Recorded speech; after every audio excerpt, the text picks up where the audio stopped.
Part 1. September, the best 3 months of my life. My name is Matt Calloway. I'm 19 years old, and I want to be honest with you right from the start. I'm not a hero. I'm not some ex-military guy with a survival manual tattooed on his forearm.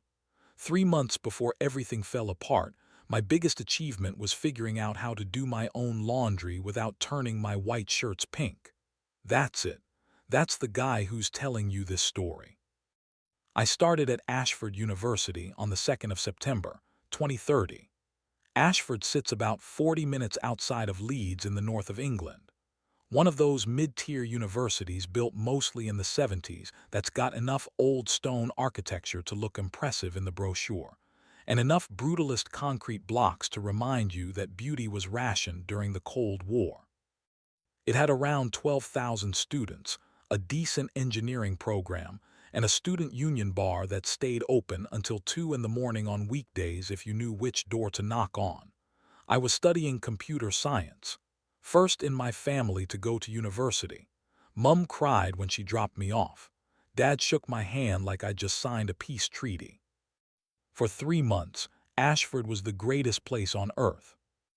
I lived in Halford Hall, Block C, Room 14, ground floor. My room was about the size of a generous wardrobe, single bed, a desk that wobbled if you breathed too hard on it, a radiator that either cooked you alive or did absolutely nothing, and a window that looked directly into a brick wall. I loved it.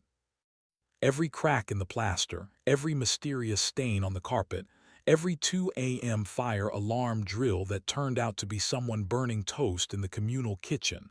I loved all of it because it was mine. My space. My life, finally. My flatmates in Block C were a mixed bag.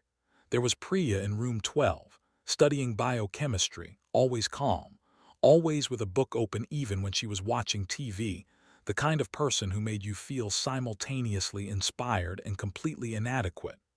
Room 11 was Dom, a sports science lad from Bristol who had the energy of a golden retriever and the volume of a foghorn. He'd already made 40 friends in the first week. Then there was room 13, directly across the hall from me, which belonged to a guy called Felix.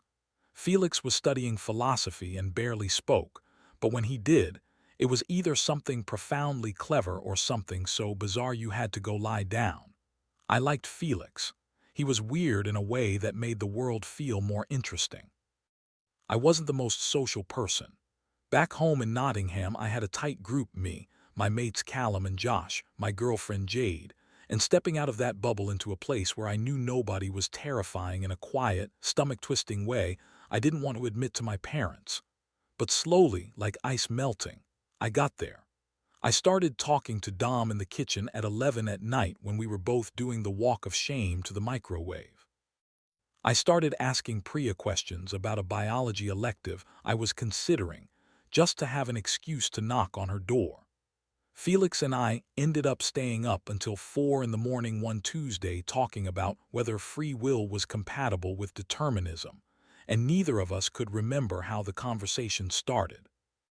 I had lectures on Monday, Wednesday, and Friday mornings. I went to the library. I went to the student union. I discovered that the canteen did a full English breakfast for £3.50 if you got there before 8. I video called Jade every other night. I texted Mum every morning so she wouldn't worry.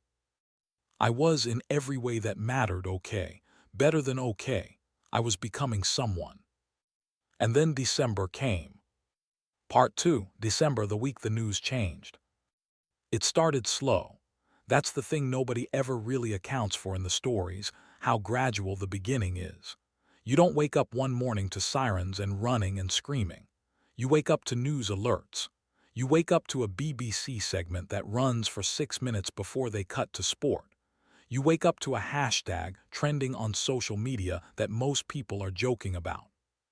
The first reports came out of coastal China, a port city called Zhaoshan, some kind of aggressive pathogen, rapidly spreading neurological infection. The early footage was blurry phone videos of people stumbling in the streets, doctors in hazmat suits, a hospital corridor that looked wrong in a way you couldn't immediately name. Everyone at Ashford had an opinion.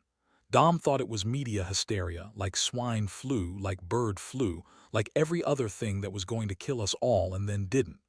Priya was quieter about it. She read the papers properly, not just the headlines, and when I asked her what she thought, she said, "The transmission vectors they're describing don't match any known pathogen. That's either because the reporting is bad or because it's something new."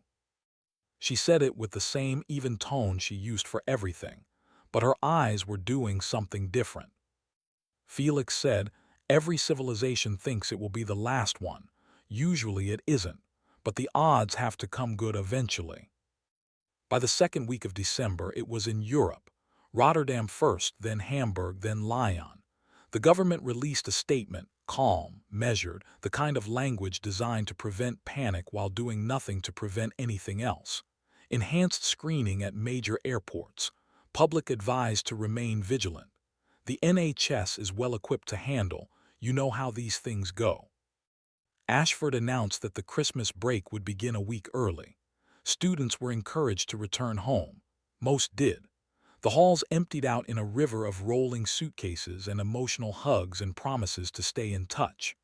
I watched Block C drain away. Dom left on the 14th, bear hugging me hard enough to lift me off the ground.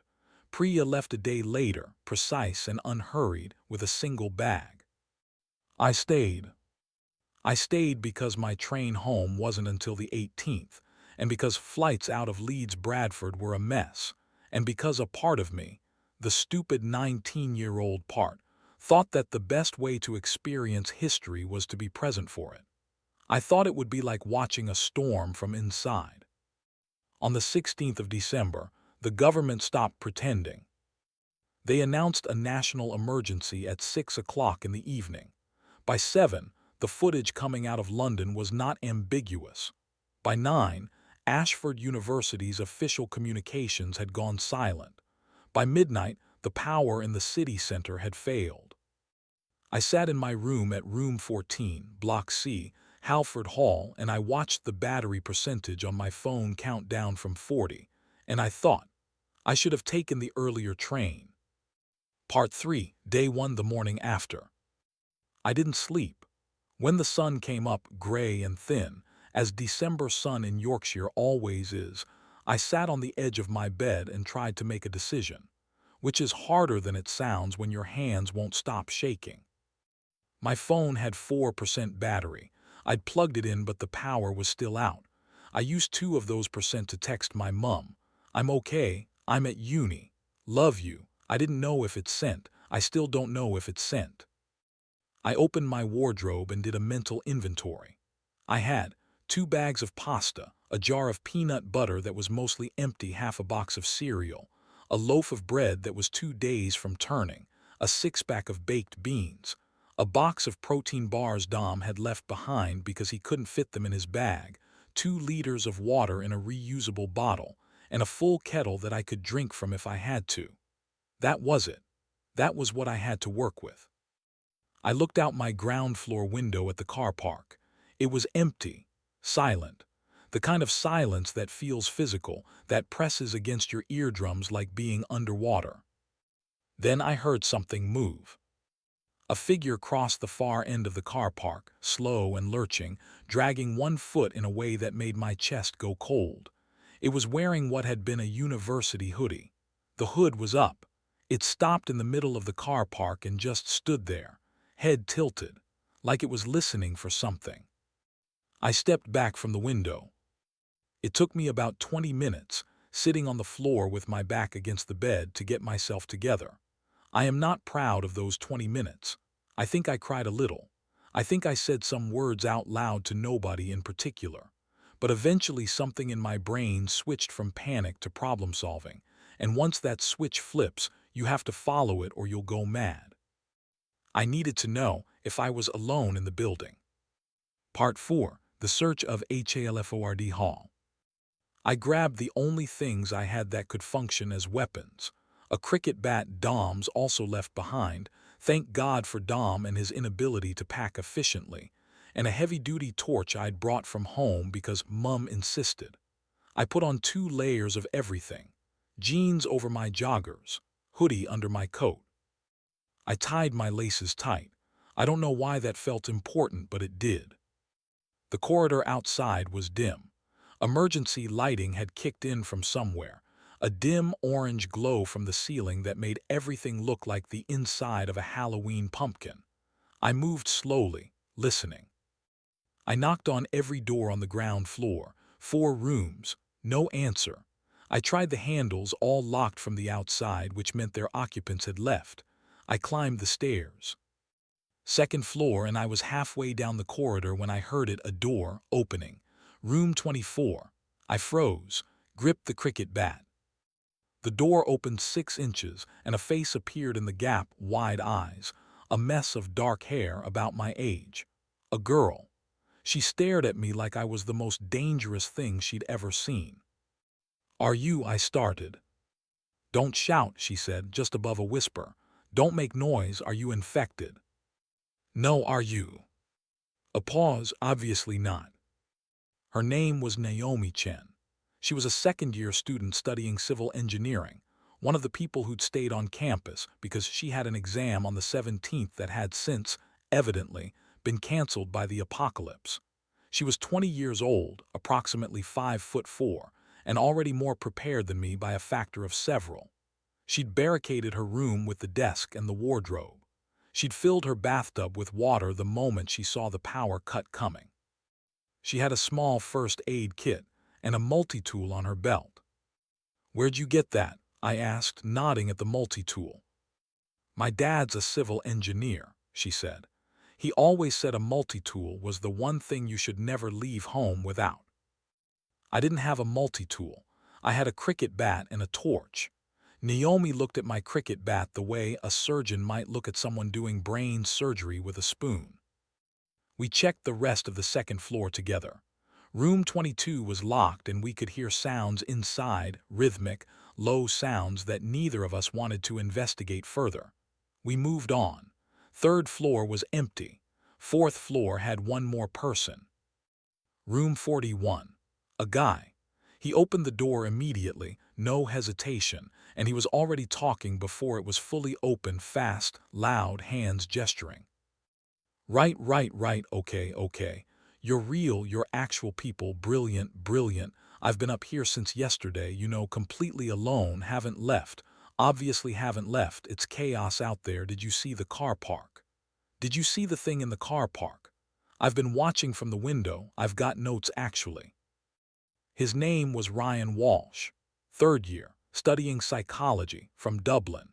He was the kind of person who became more verbal under stress rather than less. His room was covered in sticky notes. He'd been cataloging everything he'd seen from his window, timings, movement patterns, numbers. It was obsessive and disorganized, and also genuinely useful.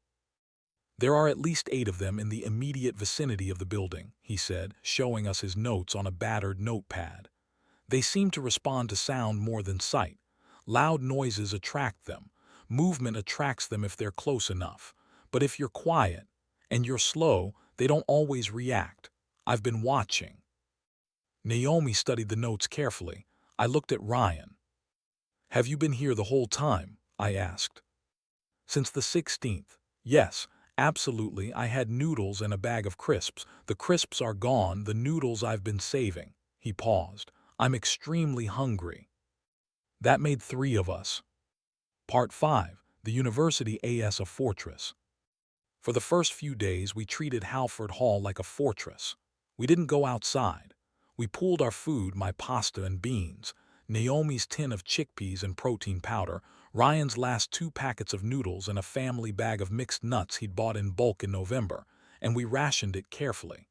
Naomi drew up a spreadsheet in her notebook. Calories in, calories needed. She was precise and unsentimental about it. We secured the ground floor, pushed furniture against the main entrance, blocked the back emergency door with a vending machine we tipped over that took all 3 of us in about 40 minutes and made enough noise that we spent the next hour huddled in silence, watching through the windows, hearts hammering. Nothing came in. We set up a watch rotation, 2 hours each through the night. The person on watch sat at the second-floor landing window, which gave the best view of the car park and the main road. Ryan volunteered for the 2 to 4 a.m. slot without being asked, which I respected. He wasn't as flaky as he first appeared. Under all the rapid-fire talking, there was a brain that was working very hard. On day 4, we found Marcus. He was in the sports center, a building adjacent to Halford Hall, connected by a covered walkway. We hadn't checked it on day 1 because the walkway door was locked, but Naomi used her multi-tool to work the latch. 15 minutes, silent, focused, and we found Marcus Ose barricaded in the gym's equipment room. He'd been living off protein shakes and energy gels from the equipment storage. He was a third-year sports science student, 6'2", built like a Roman column, and when he saw us, he sat down on the floor and put his face in his hands. "I thought I was the only one left," he said. His voice was steady, but he was shaking. Marcus became essential almost immediately. He knew the university buildings better than any of us. He'd worked part-time for the facilities team for 2 years, meaning he knew where service entrances were, which buildings had backup generators, where maintenance stored tools and supplies. He also had a calm, methodical quality that balanced Ryan's chaos and my anxiety. "The university has 3 main resource zones," Marcus told us that first evening, when we'd brought him back to Halford and fed him a bowl of pasta that he ate in about 45 seconds. "The canteen and kitchen in the student union, the biology and chemistry labs which have first aid supplies, chemicals, equipment, and the maintenance depot on the east side. If there are tools, spare fuel canisters, anything mechanical, that's where they'll be." "Then that's where we need to go," Naomi said. "It's outside," I said. "Yes," she said, "it is." Part 6, the first run student union. We planned it for 2 days. Ryan mapped the infected positions he'd observed from the windows. Naomi drew a route. Marcus identified the least exposed path. I mostly listened and tried to stop my hands from shaking every time I thought about going outside. We went out on day 6 just after dawn, the 4 of us moving in a tight group, slow and deliberate, no talking, hand signals only. Naomi took point because she was the calmest. Marcus took the rear because he was the most physically capable. Ryan and I were in the middle. The morning air was cold, deep December cold that bit at your ears and tightened your chest. The campus was silent in that wrong way I'd felt from my window, the silence of a place that should have noise and doesn't. The pathways between buildings, which in September had been loud with voices and bicycle bells and the smell of someone's takeaway, were empty and still. Leaves skittered across the concrete. A lanyard hung from a bench. Someone's backpack sat abandoned by the library door, zip open, books spilling out. We moved along the east wall of Halford, keeping to the shadow of the building, and I watched the spaces between structures for movement. Ryan's notes had been right. There were infected figures, but they moved erratically, slowly, without purpose unless something drew their attention. We passed within 20 meters of one, and I held my breath for so long I went slightly dizzy. The student union was 2 buildings over. The main doors had been forced, glass broken, frame bent. Someone had been through before us. My stomach sank. Inside, the canteen had been picked over, not completely but significantly. The front-of-house food, packaged snacks, fruit bowls, the sandwich fridges was almost entirely gone. The back kitchen was locked, but Marcus found the service entrance and got us in. Here we did better. Industrial tins of food, tomatoes, corn, mixed beans, sacks of rice, dried pasta in bulk, cooking oil, salt, sugar, coffee. The sort of foundation-level food that nobody grabbed first, but that would keep you alive for months. We loaded everything into bags and trolleys and made 2 trips. On the second trip, Naomi found a first aid cabinet in the staff room and cleaned it out. Ryan found the union's event storage room and came out holding a box of camping lanterns. "They use these for outdoor freshers events," he said, grinning. "Battery-powered.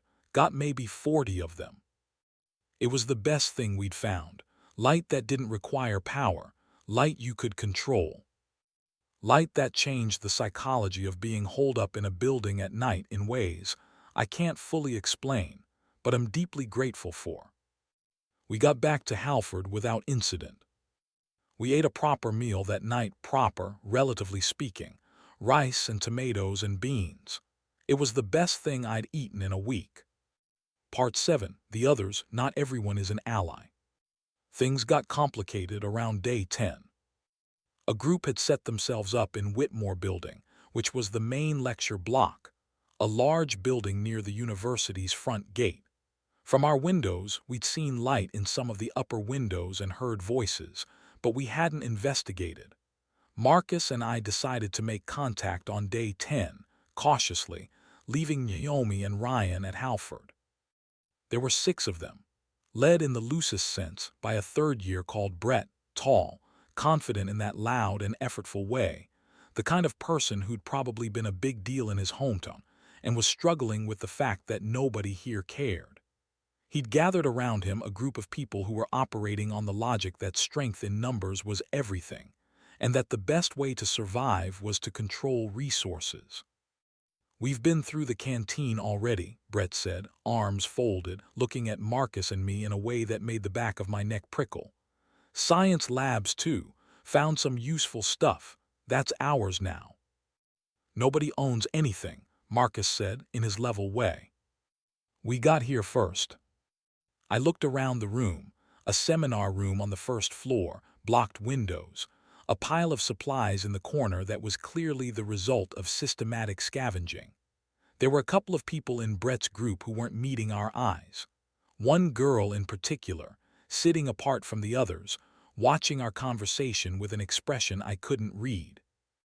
"We're not here to take anything," I said.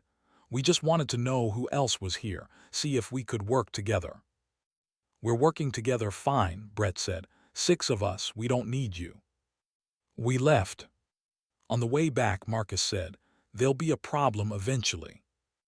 "Yeah," I said. "When their food runs low or their numbers drop, they'll look at what we have and make a decision. Then we need to make sure we're prepared for that." The girl who'd been sitting apart, she found us 2 days later, knocked on the blocked entrance to Halford at dusk, alone, backpack on. Her name was Zara Nwasu. She was a first year, same as me, history student, from London. She'd been with Brett's group for a week and had watched them turn from a survival group into something she didn't want to be part of. They'd threatened another student who'd come looking for food, physically, to drive him away. "I'm not staying with people like that," she said. "I'd rather be with fewer people who aren't terrible." Ryan let her in immediately. Naomi asked her 3 questions. What medical conditions did she have? What skills did she have? What had she taken from Brett's supplies before she left? The answer to the 3rd question was a waterproof jacket, a box of matches, and a bottle of antiseptic. Zara answered all 3 without flinching. She stayed. With 5 of us, we reorganized. Better watch rotations. More efficient rationing. Zara turned out to have a practical streak that surprised me. She'd spent summers working at her uncle's farm in Nigeria and knew how to preserve food, how to set simple traps, how to identify edible plants. She also, as she explained with complete matter-of-factness, had a temper when frightened, and we should know that so we weren't caught off guard by it. I appreciated the honesty. Part 8. The supply problem. By day 15, we had a problem we'd seen coming but had been quietly not discussing. The university was running out. The systematic scavenging, ours and Brett's groups, had cleared most of the obvious food stores. The canteen was nearly done. Vending machines were stripped. The small shop inside the library, which had been something of a jackpot earlier, had been emptied before we ever got to it. The chemistry labs had useful things, antiseptic, some medical supplies, chemicals that Naomi identified as potentially useful for making cleaning solutions, but not food. We had maybe 3 weeks of food left, rationed carefully. After that, we'd be in trouble. "We have to go into town," Marcus said one evening. The 5 of us were sitting in the common room on the 2nd floor, which we'd converted into our main living space. Battery lanterns cast a warm light. Outside, December had got colder, the kind of cold that frosted the inside of the windows. Nobody argued. Nobody was happy about it, but nobody argued. Ashford Town Centre was about a mile and a half from the university. On foot, in the open, with infected in the streets. Supermarket, Naomi said. Pharmacy too, Zara said.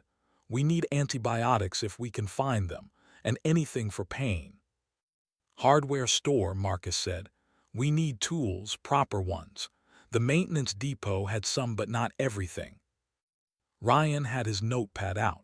I want a radio, or anything I can get radio signals from. If there are any government communications still broadcasting, we need to know. I said nothing for a moment. I was thinking about the route, about the car park, about the figure in the hoodie I'd seen on day one standing still, head tilted, listening. We need to be smart about this, I said. Not rushed. We plan it properly. We know what we need, we know our route in and our route out, we know what we're bringing, we know what happens if something goes wrong. Agreed, Naomi said. We go in 4 days, Marcus said. Give us time to plan it right. Part 9. Planning the town run. Those 4 days were some of the most intense of my life in a strange, quiet way. The 5 of us sat around our maps, road maps from the university library, hand-drawn sketches from Ryan and Marcus, and worked through every variable we could think of. The route was the first debate. The main road into town was wide and exposed, but Marcus knew a back route, through the university's service road, along the edge of the playing fields, through a residential area that backed onto the retail park where the big supermarket was. More cover, more corners to navigate, but more places for things to hide too. We chose the back route. The vehicle question came next. There were cars in the staff car park. Some might still have keys in their glove box, others wouldn't. A car was faster. A car was also noisy. Noise attracted infected. We decided. On foot going in with a trolley Marcus had modified with duct tape around the wheels to reduce noise. If we found a vehicle we could start on the way back, when we were loaded and speed mattered more than stealth, that was a secondary option. Weapons. This was the conversation I'd been least looking forward to. The cricket bat, a wrench from the maintenance tools, a fire extinguisher, heavy but swingable, Naomi's multi-tool. Marcus had found a field hockey stick in the sports center. Zara had a kitchen knife from the canteen that she kept in her belt and didn't make a big deal of. We talked about what to do if one of us was grabbed. That conversation was short and horrible and necessary. Ryan's job during the run would be observation and documentation. He wasn't the strongest physically, he knew this and said so without embarrassment, but his ability to watch, to process, to notice things other people missed was genuinely valuable. He'd be the one watching their backs, tracking movement, counting the infected, maintaining the route. We made a packing list, what we were going in for, in order of priority. Non-perishable food, canned goods, dried goods, anything with a long shelf life. Water purification tablets if we couldn't find bottled. Medical supplies, antibiotics, pain relief, wound care. Fuel if we found camping gas canisters, batteries, anything energy generating. Tools, anything useful for security, maintenance, construction. Communications equipment, radios, battery packs. And then the other conversation, the one about what we'd do if we ran into other survivors in town, not like Brett's group, random people, desperate people. We help if we can, Zara said immediately. We help if it doesn't compromise us, Naomi said, not coldly, realistically. We don't bring strangers back without a conversation first, Marcus said. I said, we're human beings first. We don't stop being human just because things got bad, but we're not stupid about it either. Nobody disagreed with that, ultimately. Part 10. The Town Run Day 1. We went out on day 19. Dawn, gray light. The frost was thick on the ground and our breath fogged in the air. We moved through the university service road in single file, Marcus at the front, Me and Zara in the middle with the trolley, Naomi and Ryan at the rear. Slow, steady. Every few paces we stopped and listened. The university outskirts were quieter than the center of campus. We only saw two infected in the half-mile to the playing fields, one moving away from us along the far tree line, one stationary near the tennis courts, facing the fence, unmoving in a way that was deeply unsettling. We gave it a wide berth. The residential area was different. It had been lived in recently. Some front doors were open. A car had been driven into a garden wall and abandoned. There were things in the road, a child's bicycle, a scattering of posts that had blown from an open letterbox, a mug sitting impossibly undamaged on the curb as if someone had simply set it down for a moment and forgotten to come back for it. We saw our first clear evidence of what the infection had done to people here. I won't describe it in detail. You can imagine. What I'll say is that Zara gripped my arm briefly when we passed, and I was grateful for that. For the reminder that there was another person beside me, warm, alive. The retail park was 3 streets over. We heard the supermarket before we saw it, the sound of movement inside, low and shuffling, the kind of ambient wrongness that made every instinct in your body say turn around, go back, don't. How many? Naomi asked Ryan quietly. He was watching through the glass front from the corner of the building, counting. 6, maybe 7, inside near the entrance. More further in hard to say. The place is big. Side entrance, Marcus said. Loading bay. The loading bay was around the back.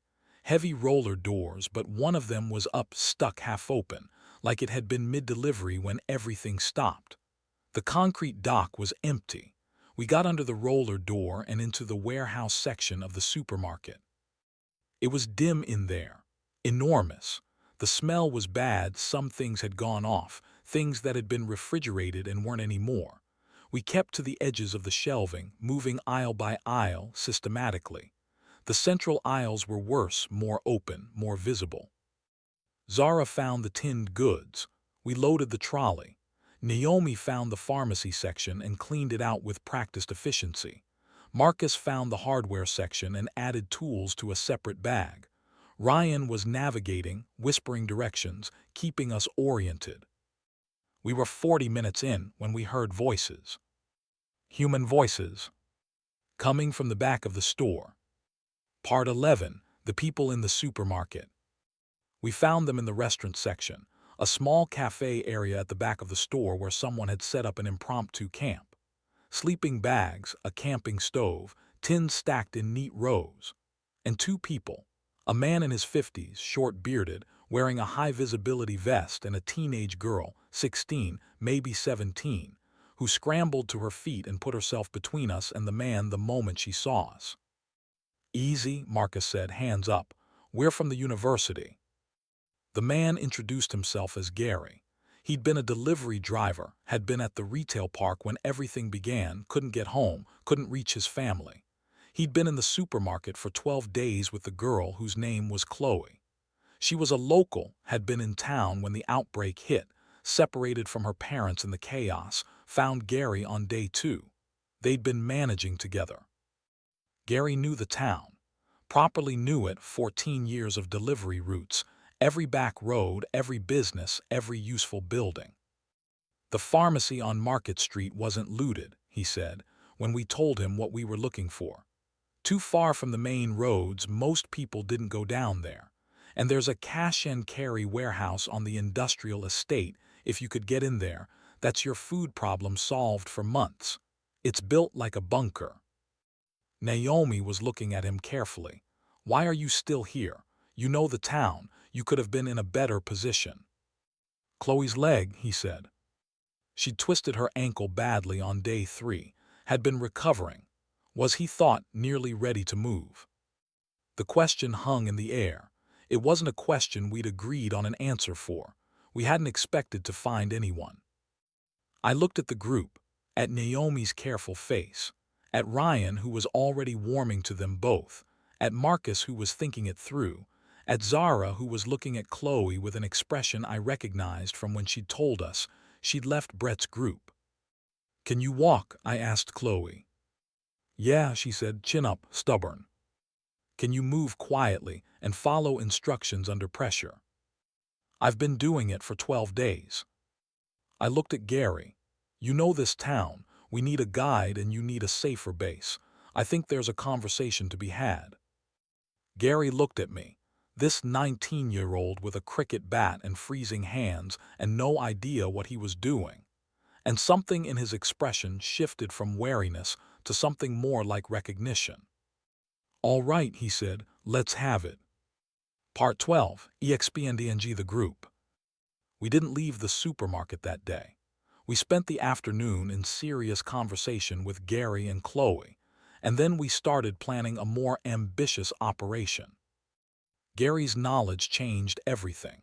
He knew where the cash and carry was and had, on a previous delivery route, noted that it had a side entrance through a loading dock that used a keypad code, and he remembered the code because he delivered there weekly.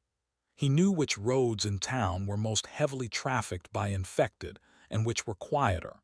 He knew the layout of the industrial estate. He also told us something that changed the frame of everything. The hospital on the north side of town had been the epicenter of the outbreak in Ashford. The infection had moved outward from there. The north and northwest of town were far more dangerous. The south and the retail park were, relatively, quieter. Relatively, he emphasized, not safe, quieter. We made a plan. We'd come back tomorrow with a vehicle. There were vans in the retail park loading bay with keys likely still in them, and we'd hit the cash and carry. Then the pharmacy on Market Street. Then we'd go home. Gary and Chloe would come with us. We slept in the supermarket cafe that night. It was cramped and strange and smelled of stale coffee and distant wrongness. I lay in the sleeping bag Gary lent me and stared at the ceiling and thought about my room at home in Nottingham. My mum's voice, the sound of the TV downstairs, the smell of whatever she was cooking. I was 19 years old. I'd been at university for less than 4 months. I was sleeping in a supermarket cafe with 6 other people I'd met in a crisis, planning a warehouse raid for tomorrow. I thought about what my first-year experience was supposed to look like.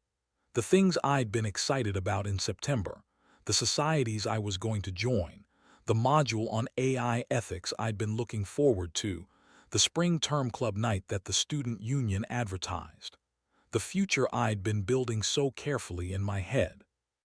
And then I thought, stop it, because that way lay a kind of grief that wasn't useful right now. And I was, above all things, trying to be useful. Part 13, the cash and carry. The next morning we found a van, a white Transit, keys in the ignition, half a tank of fuel. Marcus drove. He'd driven vans before for his facilities job on campus. We were quiet and deliberate and faster than we'd been on foot.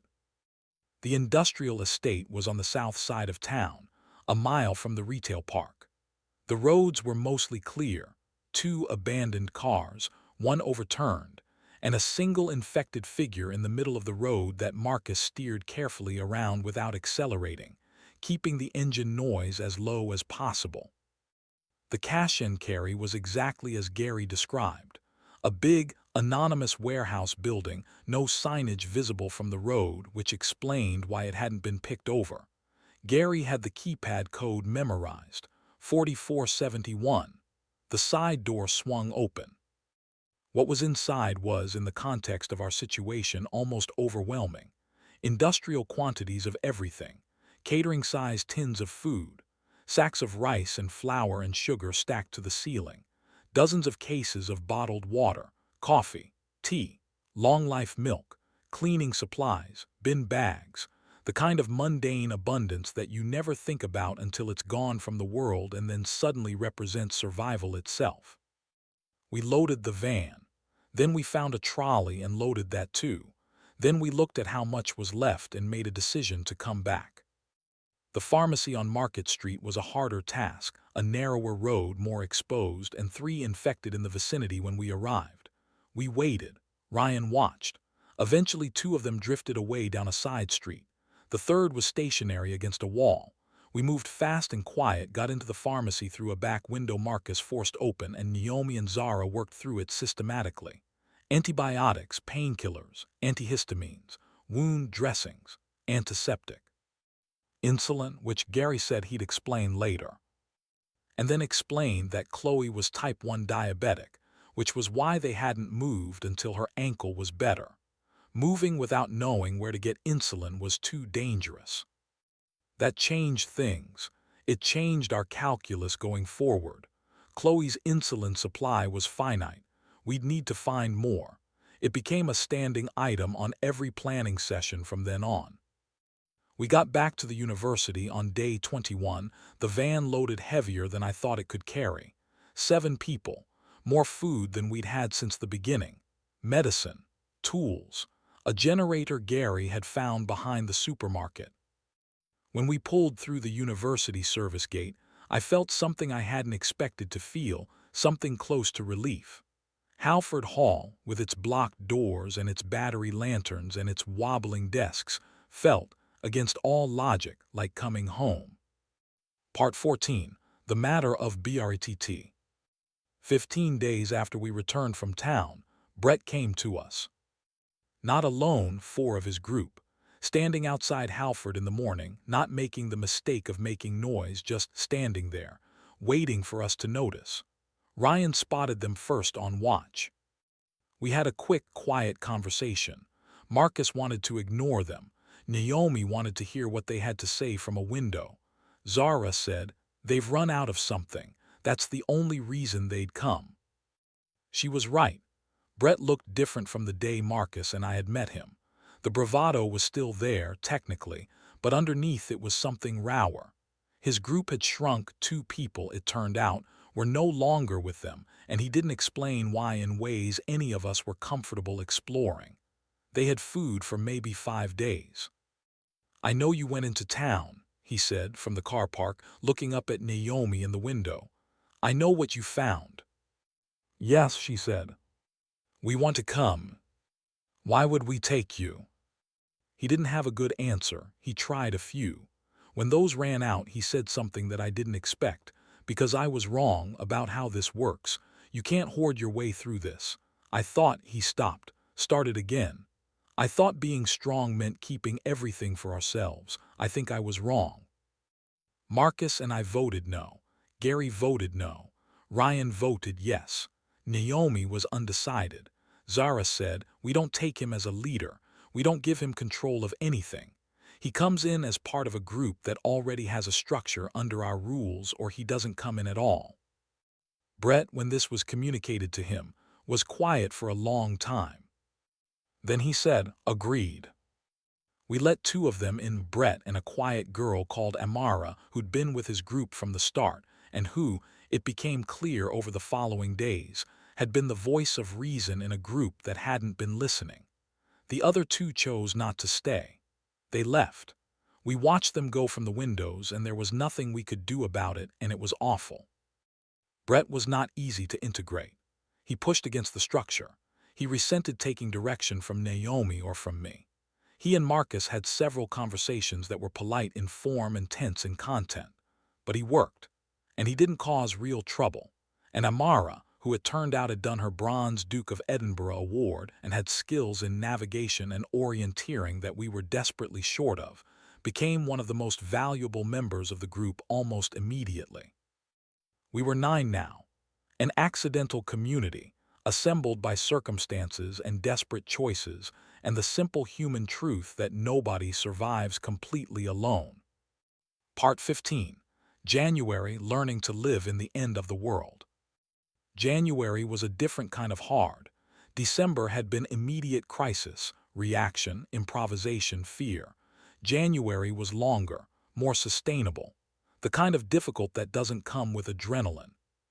We settled into routines, watch rotations, supply management, daily planning meetings. Gary called them the briefing, and the name stuck, which gave them a structure and a seriousness that helped. We went on supply runs twice a week in the van, Gary navigating, Marcus driving. rotating who else came based on what skills the run needed. We made the university more defensible. Marcus's knowledge of the buildings was invaluable here. He knew where the load-bearing elements were, what could be blocked without structural damage, where natural choke points existed. We reinforced Halford's ground floor. We established clear rules about noise.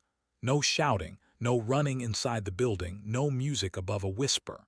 The infected were still out there. We never let ourselves forget it. Zara started growing things. She found seed packets in a garden center on one of the town runs and began setting up planters in the sun-facing windows on the south side of Halford, herbs first, then vegetables where she could manage it. It wouldn't feed 9 people, not in January in Yorkshire, but it was something growing. In a world where so many things had stopped, things growing mattered. Ryan documented everything, not just infected movements, everything. A daily log, observations, notes on what worked and what didn't. He said one evening that he was writing it for the people who'd come after. Assuming anyone comes after, Naomi said, in that direct way she had. Yes, Ryan said. That's the assumption we're operating on, because the alternative is worse. I found myself, in the quieter moments, thinking about my degree, about computer science, about the specific irony of having come to university to learn about technology and finding myself, 4 months later, trying to figure out how to make a wood-burning stove from a metal bucket and a chimney pipe I found in the maintenance depot. Gary helped me with the stove. He was good at practical things in a way that made me realize how little I'd been taught about the physical world growing up. How much we'd outsourced to infrastructure, to services, to systems we never thought about. In my day, Gary said, not unkindly, passing me a piece of pipe, kids learned to change a tire before they learned to drive, made you think about how things worked. He looked at the stove we were building. Suppose you're learning now. I suppose I am, I said. I thought about calling my mum. I thought about it every single day. I didn't know if she was okay. I couldn't know. That not knowing was a weight I carried around in my chest like a stone, always there, occasionally crushing, never quite going away. I had to put it somewhere it wasn't crushing and keep going because there was nothing else to do. Part 16, The Close Call. Day 30th. We'd been doing well relatively. No major crises. The supplies from the cash and carry were holding. The stove worked. Everyone was managing. Then Dom came back. I heard the banging on the blocked entrance at about 11 in the morning, not the patient knock of someone calm, but the desperate hammering of someone in trouble. Ryan was on watch and came to get me immediately. I looked through the second-floor window. Dom, my flatmate Dom from Bristol, with the golden retriever energy and the foghorn voice, standing in the car park, wild-eyed, alone, hammering on the entrance. Behind him at the edge of the car park, 3 of them, moving toward him, 60 meters, 50. I don't remember making a conscious decision. I was running down the stairs before I'd finished the thought. Marcus was behind me, swearing quietly. Gary was behind Marcus. We got the barricade partially aside in 30 seconds, enough to get a person through. And I pulled Dom inside and Marcus and Gary shoved the barricade back, and we stood in the dark entrance corridor, breathing hard, listening to the sounds of impact against the outer door that diminished, slowed, and eventually stopped. Dom was in a terrible state. He'd made it back to his parents in Bristol on the 19th of December, right before the main outbreak in England. He'd spent the last few weeks there. Then his parents' house had been compromised. He wouldn't tell me exactly what had happened, and I didn't push, and he'd been moving, trying to get back to somewhere he recognized, somewhere that felt safe. He'd walked for 3 days. He'd eaten almost nothing. He was half delirious with exhaustion and cold, and something else I couldn't name that I think was grief. Naomi treated his feet badly blistered, one developing infection. Zara made him eat slowly, small amounts, in the way she'd read you have to after someone's been starving. He slept for 16 hours. When he woke up, he looked at me across the common room and said, "You stayed," like it was the most surprising thing in the world. I stayed, I said. He nodded like this confirmed something he'd been thinking about. Smart, he said.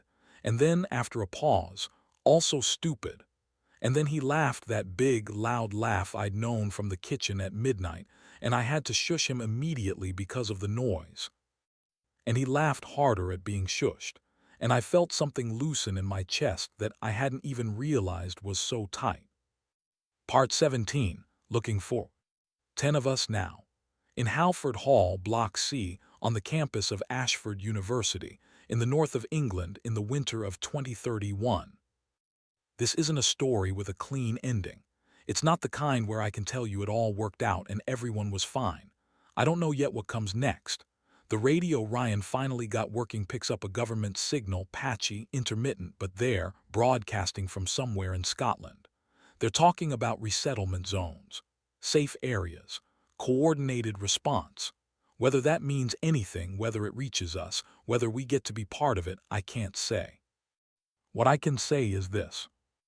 In September, I arrived at Ashford University knowing how to code and not much else. I couldn't change a tire. I couldn't do laundry without a color-sorting disaster. I had never spent a night alone. I had never made a decision that other people's lives genuinely depended on. I had never looked at a stranger and thought about whether to trust them, not seriously, not with any real stakes. 4 months later, I am still not a hero. Let me be clear about that. Every single person in this group has shown more courage, more skill, more grace under pressure than I have managed on my best day. Naomi with her precise and unsentimental mind. Marcus with his steady hands and his institutional knowledge. Gary with his maps of a world he knew better than any of us. Zara with her fierce practicality and her willingness to say hard, true things.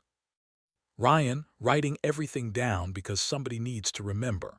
Dom, who walked 3 days in December to find somewhere that felt like home. Chloe, who gets her insulin measured out in exact doses and doesn't complain. Amara, who navigates roads she'd never seen before dawn with a hand-drawn map and doesn't get it wrong. And Brett, who was wrong about something important in a crisis and had the harder kind of courage to admit it. I respect that more than I expected to. What I've contributed is different. I'm the one who asks what's the plan, who sits up at night thinking through the variables, who remembers that we need a plan B and a plan C and that you should always know your exit before you go in, who makes sure the rationing sheet is updated and the watch rotation is fair and the briefings happen even when people are tired. Maybe that's what I'm built for, not the moments of individual heroism, but the infrastructure of ongoing survival. My mum would say, "That's just like you, Matt, always thinking ahead, never in the moment." She'd laugh when she said it. I hope she's okay.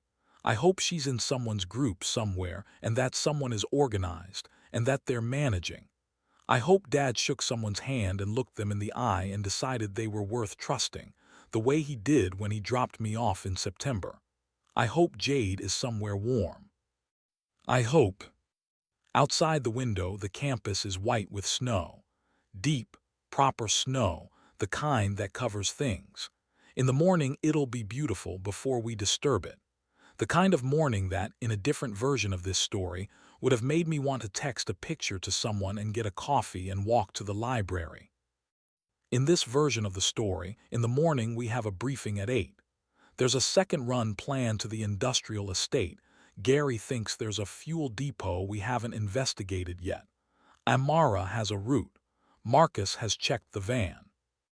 I have a plan, several of them. My name is Matt Calloway. I'm 19 years old. This is my first year of university, and whatever else you want to say about it, I am learning everything. Epilogue Day 45, a note in Ryan's journal. January 26, 2031. Group status, 10 members. Food supplies sufficient for approx. 6-8 weeks if rationed carefully. Fuel, improving. Medical, Chloe's insulin reserves at 4 weeks. The pharmacy run next week is non-negotiable. Morale, complicated as it always is, but holding. Matt asked me today why I write all of this down. I told him what I always tell him, it's for the people after.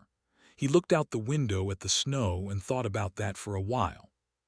"What if we're the people after?" he said. "I hadn't thought of it that way. Maybe he's right. Maybe we don't inherit a world, maybe we make one. From scratch in whatever we have left with whoever ended up in the same building. It's a strange way to spend your first year of university. But here we are,